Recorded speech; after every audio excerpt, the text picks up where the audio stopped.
द्रौपदी महाभारत में एक महत्वपूर्ण पात्र है जो कि दुर्गा जी की ही एक शक्ति है, उनका ही अंश अवतार है। द्रौपदी को 64 योगिनियों में से एक खप्पर योगिनी भी कहा जाता है। आज के इस वीडियो में हम जानेंगे कि आखिर द्रौपदी क्यों पीना चाहती थी पांडवों का रक्त। इस संबंध में महाभारत के आदि पर्व में एक कथा मिलती है। एक दिन इंद्रप्रस्थ में युधिष्ठिर द्रौपदी के कक्ष में थे। भीम उधर से गुजर रहे थे। अचानक उनकी निगाह खिड़की से कक्ष की ओर पड़ गई। उन्होंने देखा बड़े भैया द्रौपदी के पांव दबा रहे हैं और द्रौपदी पलंग पर खप्पर लिए बैठी है और बड़े ही क्रोध से युधिष्ठिर को देख रही है। बीच बीच में कह रही है, मैं तुम सबको खा जाऊंगी, रक्त पीऊंगी। भीम ये देखकर क्रोधित हुए और कुछ समझ नहीं पाए। उन्हें कृष्ण का ध्यान आया। कृष्ण की माया वो पहले ही जानते थे पर कभी समझ नहीं पाए थे। भीम ने कृष्ण का ध्यान किया। कृष्ण सामने आ गए। भीम ने कहा कि अर्जुन तुमसे बहुत सवाल करता है।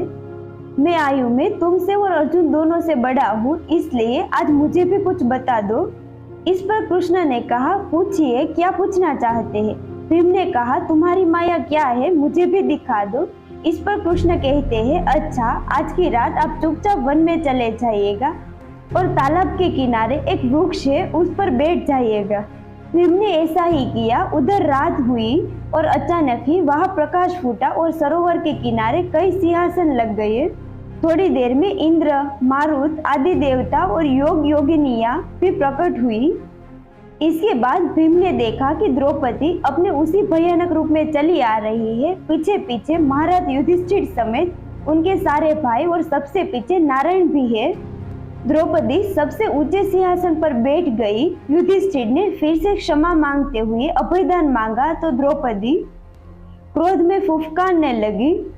भीम ने देखा कि क्रोधित हुई द्रौपदी का रंग काला पड़ने लगा और वह धीरे धीरे काली मां में ही बदल गई।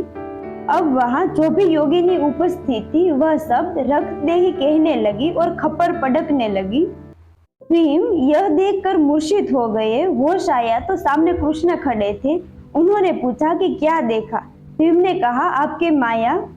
कृष्ण ने कहा, कोई उपाय है। भीम ने कहा, आप बताइए। कृष्ण ने कहा, आज दोपहर में जब द्रौपदी भोजन परोसे तो खाना मत, छूना भी मत, और जब पूछे कि क्या चाहिए तो कहना एक वचन। भोजन परोसते हुए द्रौपदी मना नहीं कर सकेगी। भीम ने ऐसा ही किया। पांचाली ने पूछा क्या चाहिए।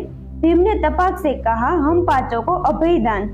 द्रौपदी ने अभी ये सुना ही था कि कृष्ण आ गए और बोल पड़े कि छठे प्राण मेरे भी छोड़ दो। द्रौपदी खींच गई और इसी दौरान कुछ बोलने की कोशिश में उसकी जीभ दांत के बीच आ गई। इससे जीभ को घाव लग गया और जमीन पर रक्त की 6 बूंदें गिर गई। इतने में द्रौपदी सावधान हो गई और अन्य बूंदें गिरने से बचा लिया। फिर उसने कहा, ठीक है माधव, जैसा आप कहे। ऐसा कहते ही पांडव और कृष्ण को अभयदान मिल गया। महाभारत युद्ध में यही योद्धा जीवित बचे, बाकी मारे गए या फिर श्राप झेलते रहे। युद्ध में अर्जुन नारायण का निर्मित बना। नारायण काली के लिए माध्यम बने और काली का कालरात्रि अवतार महाभारत में खप्पर भर भर कर रक्त पीता रहा। द्रौपदी असल में कौन है, इसकी खातिरी हमें तब मिलती है जब वह दुशासन की छाती के लहू से बाल धोती है। द्रौपदी के रूप में माता महाकाली ने ही अवतार लिया था ताकि कृष्ण के साथ मिलकर वह अधर्म का नाश कर सके। और इस तरह महाभारत युद्ध में द्रौपदी की वजह से ही पांडवों और श्री कृष्ण की जान बची और इसीलिए द्रौपदी को देवी काली का अवतार भी कहा जाता है। आज की इस वीडियो में बस इतना ही। हमारी ये वीडियो आपको कैसी लगी हमें कमेंट करके जरूर बताइए।